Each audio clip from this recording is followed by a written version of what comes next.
சென்னையில் பெண்ணை துண்டு துண்டாக வெட்டி குப்பை கிடங்கில் வீசிய வழக்கில் கொலையான பெண் யார் என போலீசார் தீவிர விசாரணை நடத்தி வருகிறார்கள்.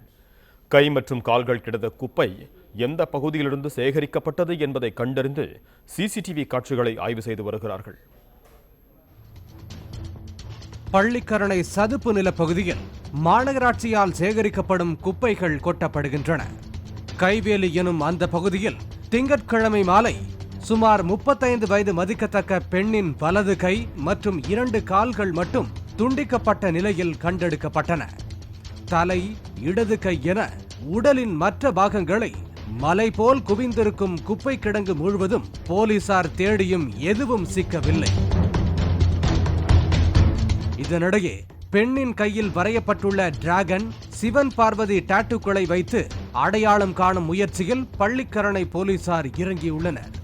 அனைத்து காவல் நிலையங்களுக்கும் தொலைநகல் அனுப்பப்பட்டு இதே அடையாளங்களுடன் உள்ள பெண் யாரும் மாயமானது குறித்து புகார் உள்ளதா எனவும் ஆய்வு செய்யப்பட்டு வருகிறது. கை கால்கள் கிடந்த குப்பை வள்ளுவர் கோட்டம் கிடங்கில் இருந்து கொண்டு வந்து கொட்டப்பட்டிருப்பது விசாரணையில் கண்டுபிடிக்கப்பட்டுள்ளதாக போலீசார் கூறியுள்ளனர். இதையடுத்து அந்த குப்பை லாரியில் திங்களன்று பணியில் இருந்தவர்களை போலீசார் விசாரிக்கின்றனர்.